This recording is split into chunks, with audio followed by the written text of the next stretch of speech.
What's up, metalheads? My name's Jamie. This is the Blades and EDC channel. Thank you guys so much for being here. I really do appreciate it. Today we're going to take a look at the Miguron Pelora. This knife was sent in by my friend Craig. His Instagram will be linked in the description below. Very cool knife here for what you're getting, the price. I think this one's a good deal. I really do. Let's go over the specs real quick and do a couple size comparisons. And then I'll tell you the good and the bad, in my opinion. Overall length 7.19 inches, blade length 3¼ inches, blade thickness is 142 thousandths, 14C 28N blade steel. The weight is 5 ounces, G10 scales, titanium clip and backspacer. Liners are not recessed, hard to tell with black, but I think you can see it there. Makes this handle pretty thick. I don't know the handle thickness, but I'm going to check it real fast. I'd say it's just over ½ an inch. And with most knives, I probably would prefer thinner and smaller, you know. You guys know me, I like lightweight. Yeah, almost 0.57 inches on the handle thickness.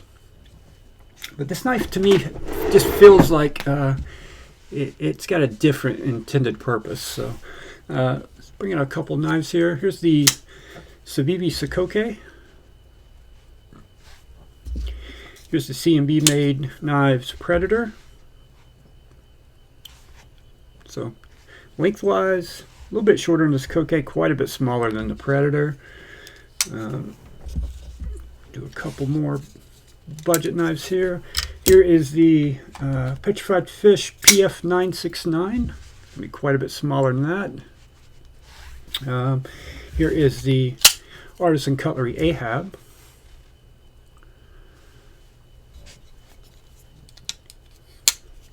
Let's do a couple I know you guys will recognize here. The QSP Penguin. Everyone will recognize that, I think. Lengthwise, it's not much longer than a Penguin, but thickness-wise, it's way thicker. Way thicker. Here is Spyderco Schmuck.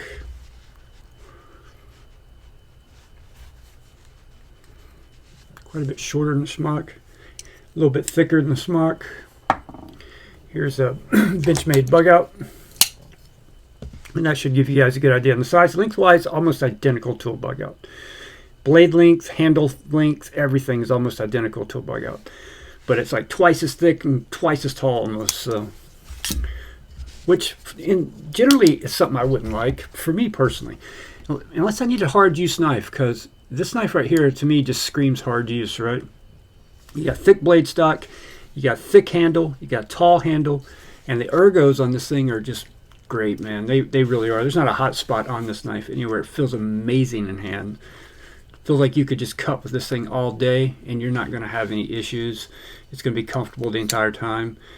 Access to the liner lock is extremely good, and it's, with it being black, it's hard to see, but it is chamfered in there, and it's extremely comfortable. Very comfortable and buttery smooth. Great lockup at about 40%. Access to the thumb studs on the thumb side is excellent because you got a little more room there for that, to allow access to that liner lock. The action with the thumb studs is fantastic. Now on the clip side, you don't have the space you have on this side for the thumb stud, but you can still get it just fine once you get the feel for it. You just have the top edge to push off of. This knife definitely feels better at the thumb flick, though, in my opinion. Even if I had better access, I think I'd prefer the thumb flick over the reverse flick with this knife. Buttery smooth action on the bearings. The action feels very glassy. You know, this thing's 5 ounces, and those liners are skeletonized, heavily skeletonized, but still, they're pretty thick liners. And then when you add the titanium clip and backspacer and almost 150 thousandths blade stock, just makes for a heavier knife. Not that long, but chunky. Just a chunky, hard-use knife. If you need something that you can use hard, that's going to be comfortable in your hand the entire time you're using it, this would be a great option for you for the money. These are right around 50 bucks. And with 14C and this good of action with some titanium hardware, I don't think the screws are titanium, but the backspacer and pocket clip, I think this knife's a great deal for $50. So, alright guys, that's going to wrap it up. Thank you so much for watching. I really do appreciate it, and I will see you guys on the next one.